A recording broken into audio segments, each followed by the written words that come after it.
everybody, it's Samita. Welcome to my channel. Today I'm going to be talking about 5 ways to romanticize your life. Now, I discovered the concept of romanticizing my life very recently, even though I had been doing things that do contribute to life being romanticized by me, for me, since I was young.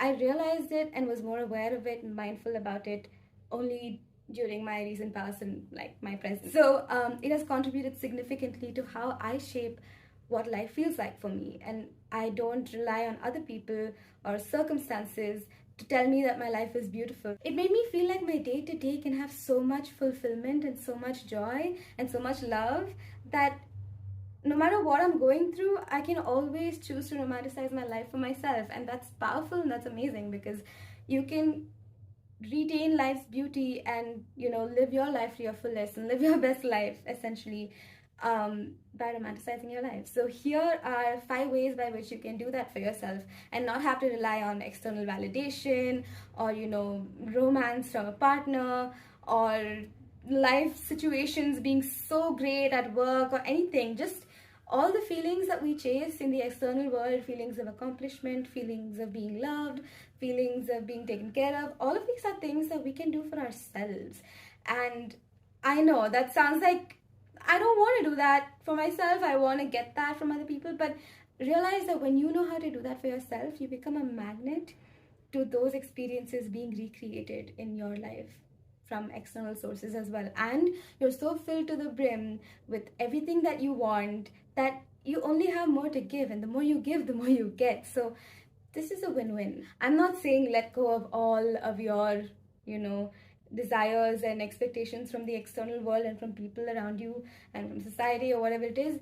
Don't. But know that in order for those expectations or desires to be met, you need to do some inner work as well. And romanticizing your life is one of the ways by which you can really change your life for the better and prep it for more and more good things.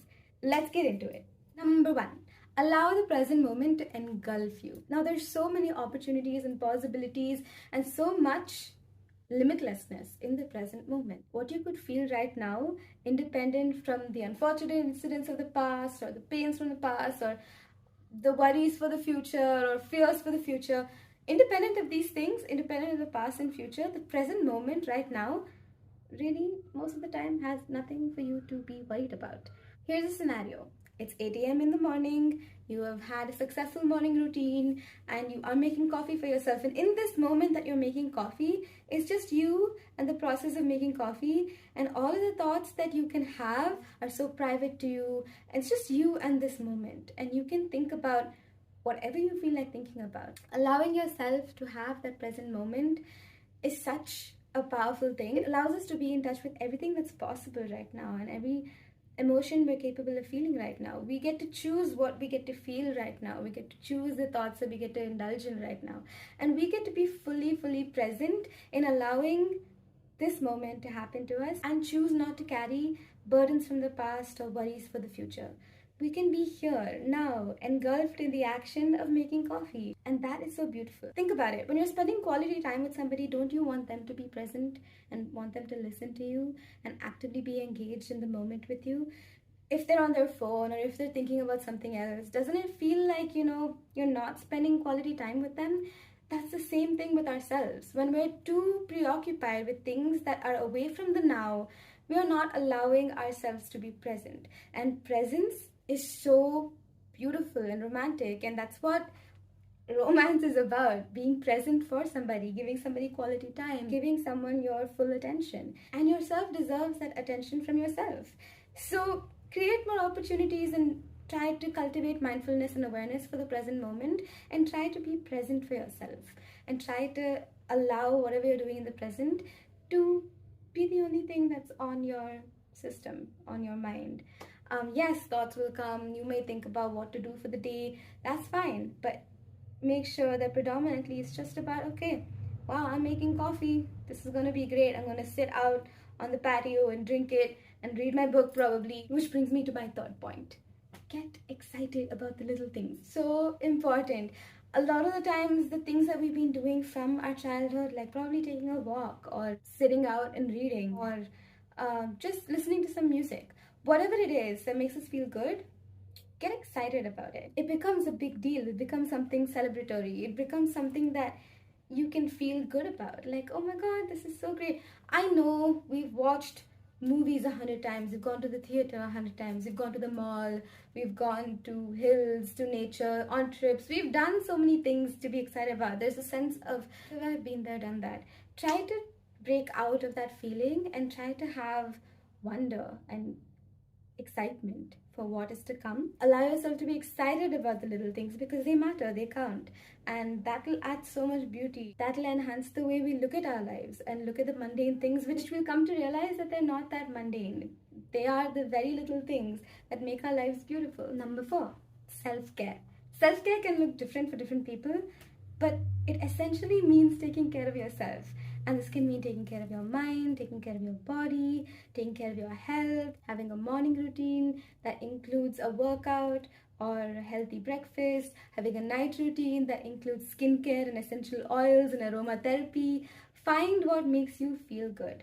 I personally feel really relaxed and happy and taken care of when I spend that half an hour after a shower using body oils, using things that smell good on my skin, lighting a candle, just vibing, listening to music, and just allowing myself to feel taken care of. That really makes me feel like I'm putting in effort, and that makes me feel really safe in my arms, if that makes sense. It makes me feel like, okay, I know how I'm in good hands.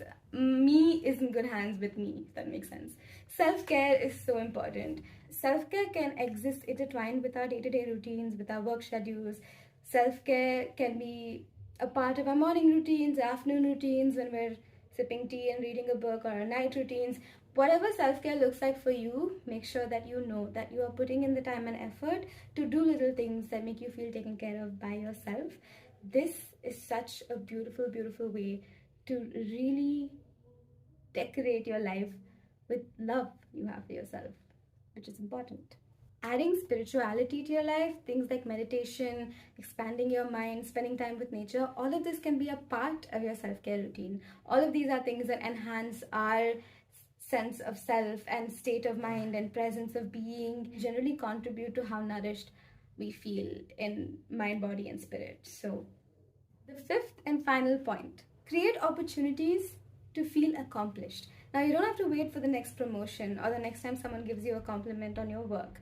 What you can do is make a to-do list for the day, for example, and tick things off as you get things done, and then feel very accomplished. Be like, oh my god, today was a productive day. I did A, B, C, D, E, F, G. And also you could reward yourself. Like, I had a productive day. I'm going to eat some cake, or I don't know, I'm going to spend some time with my best friend, or I'm going to just take the rest of the evening off and just relax, watch a show. Reward yourself, and also allow yourself to feel accomplished for the little things that you get done and the little things that you check off your to-do list.